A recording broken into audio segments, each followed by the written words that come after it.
Sierra Minaj Carter Frazier. Sierra Minaj Carter Frazier. Sierra Minaj Carter Frazier.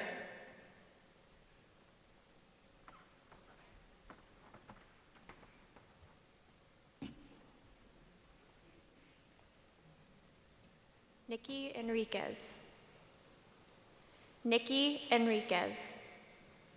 Nikki Enriquez.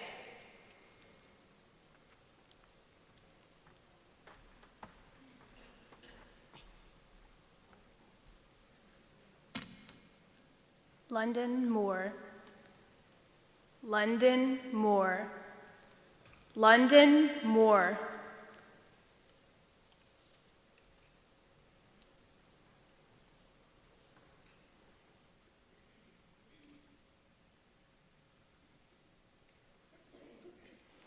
What would you do if your government was trying to eradicate your identity, to steal your hard-won civil rights?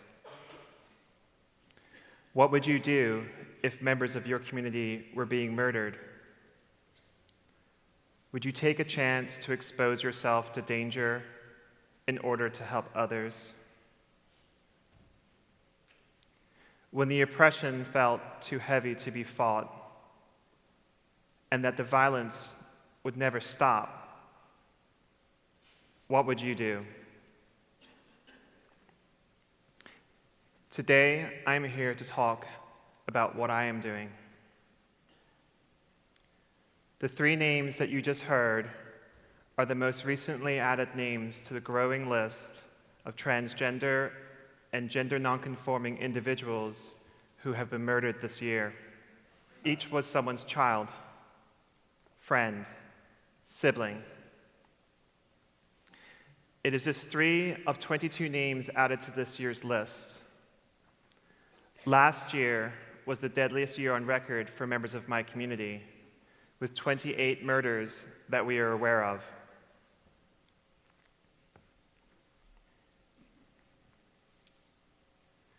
Since 2006, I have been working on a multi-layered body of work called Project 42.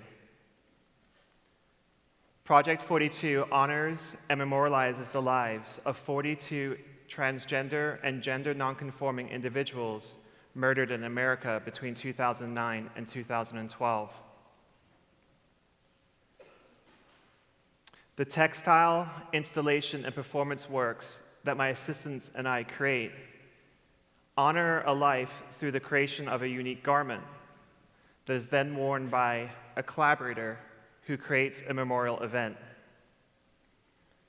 The range of these memorial events include professionally choreographed works by professional dancers to simple meals with family and friends.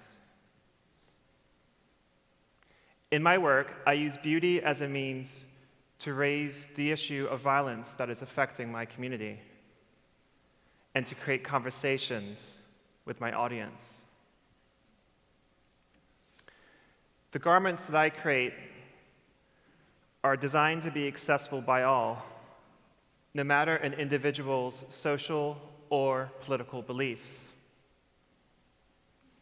They are also an entranceway into difficult questions about unchecked bias and about refusals to admit privileges and how that refusal affects the lives of people within marginalized communities.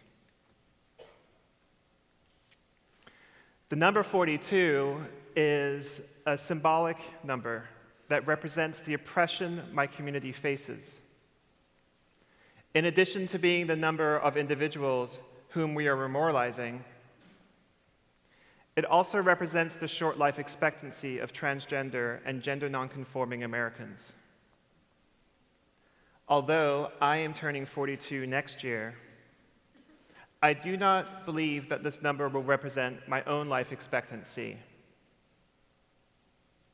Every year on record, the majority of those who have been murdered had intersectional identities. Over 90% of those murdered were trans women of color. A staggering statistic that is impossible to ignore. Right now, my community is at a crossroads. We are losing our hard-won civil rights. We are being told by our leaders that our lives are so meaningless that we are not even good enough to die for this country. In my work, I hold a space in which I welcome conversations with those who would wish for me to disappear. I create a place in which I hope that they can hear me as much as they wish for me to hear them. Clothing is very important to members of my community. A single garment can be an affirmation of our true selves, a salvation. And a single garment can also be the reason that somebody wishes for us to be silenced. Today we buy ready-made garments, but there was a time when our clothes were made by our communities, our families, ourselves. Villages added to their construction. Fabric was passed down generation to generation. It was torn, it was mended, it was reimagined. Families made clothing that did more than just put a garment on a body. Project 42 adds to these traditions. We make garments for the dead. Today you're going to witness a memorial action by a Project 42 collaborator, Randy Ford. Randy is going to honor Tyra Trent, a trans woman of color who was murdered in Baltimore, Maryland. During Randy's performance, I encourage you to become open and to use her performance as a vehicle for personal action. Project 42 does not provide our audience with stories of these individuals and their murders, because I believe that you will become a better ally if you do the research yourself. A collaborator can be anybody, any age, any identity, liberal, conservative. They have to be welcoming to the spirits that they are learning about, but I do not dictate to them what they must do. I guide them, and together we develop a collaboration. They are required to become open to the spirit in which they are memorializing, the spirit that is housed within the garment we have made for them.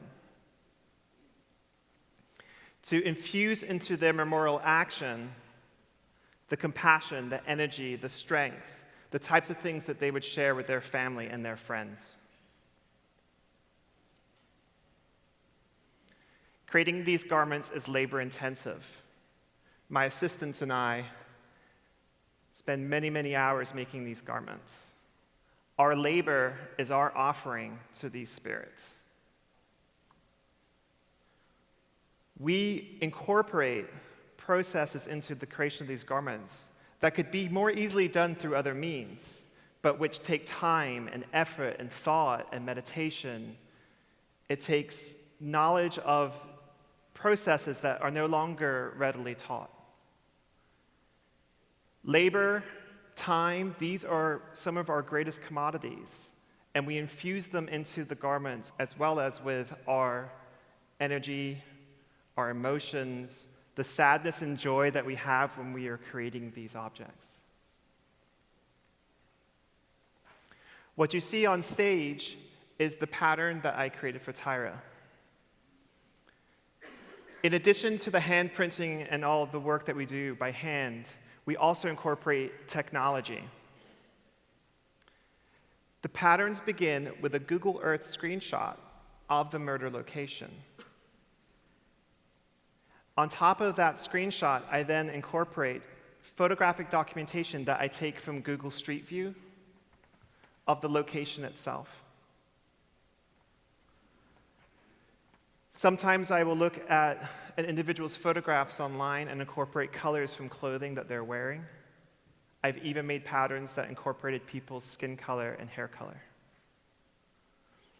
On top of this imagery, I digitally draw and paint to create a motif that is accessible for everybody to enter, but also something which is visually appealing, something which will captivate people and pull them into having these conversations, which are very difficult conversations to have. In addition to Tyra's pattern in her dress, you will also see the hand-printed pokeberries that we created for her. This poisonous plant is also a staple of soul food in the area that Tyra was from. The leaves are prepared in a way that the poison is removed, and this type of symbolic action is the type of work that we incorporate into these garments. Layer by layer, stitch by stitch, print by print, we build something that honors these lives. On stage today, you also saw with me the 3 guardians. They are here today to protect Tyra's spirit as she enters into this space. They are carrying with them flags from previous memorializations. And so you can kind of imagine that this is going to be a procession through which Tyra is going to be brought into this group of 42 that we memorialize. During Randy's performance, I challenge you to remain vulnerable, to consider this life that was lost, and to use this moment as a start of personal action to help us to memorialize and honor our loved ones, our families, and our friends. Guardians, we are ready to begin.